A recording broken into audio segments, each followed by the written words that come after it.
The in-depth analysis of Jonah Markham in NCIS, Tony and Ziva Episode 7, effectively explains why it's challenging to become engrossed in the NCIS spin-off plot. In Episode 7, Tony and Ziva's observation of Markham's apartment takes precedence over all other activities, and their attack plan against the renegade Interpol agents starts to take shape.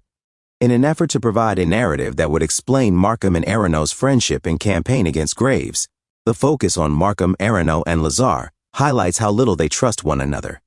Despite implying that Martine would betray Markham, Tony and Ziva Season 1, Episode 7 doesn't provide compelling details regarding Markham's motivations or goals. Cement of Markham's ambiguous motives. What about Tony and Ziva doesn't work? In contrast to the previous episodes, Tony and Ziva Episode 7 meticulously concentrates nearly entirely on Markham and Arano's past, going back to demonstrate how they became close in their contempt for Graves' methods. The conclusion of Tony and Ziva Episode 7 doesn't go any closer to exposing Markham's motivations than the start, even though it gives the antagonists a significant platform. Without any further information than Archie's analysis and his conclusion that Markham is probably a dark empath, the message of Tony and Ziva Episode 7 may be confidently summed up as follows. Markham is a deadly villain by the end of the episode. As a result, Markham's unbelievable past exposes his shallowness as a villain, a flaw that permeates Tony and Ziva. The same troubling aspect applies to Henry's death as well. Though Tony and Ziva never really explains why Henry's death affects Tony so much or focuses on their friendship, the fallout from Episode 6 of Tony and Ziva intriguingly drew comparisons to NCIS by highlighting how alone Tony feels in the wake of Henry's death, which didn't happen for similar deaths in NCIS.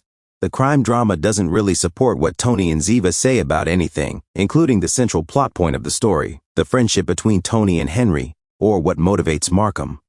This significant developments are based on dubious foundations, which invariably diminishes Tony and Ziva's plausibility.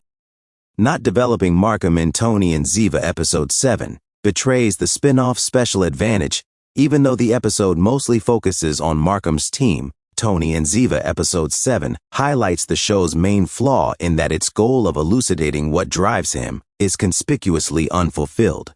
The NCIS spin-off isn't as comprehensive as it could be with its other stories, despite the fact that it flawlessly captures Tony and Ziva's relationship issues and their struggles to keep one going.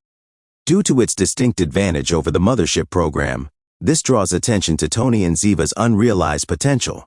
In fact, Tony and Ziva's decision to switch to streaming after their tale gained a lot of traction on network TV allowed the NCIS spin-off to concentrate on the specifics, which had to be spread out over several seasons because of the inherent limitations of a procedural television program.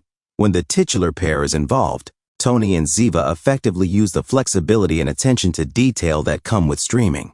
It does not, however, do the same for the antagonists, the supporting cast, or even the case that places Tony and Ziva at the heart of a continental plot that compels them to flee.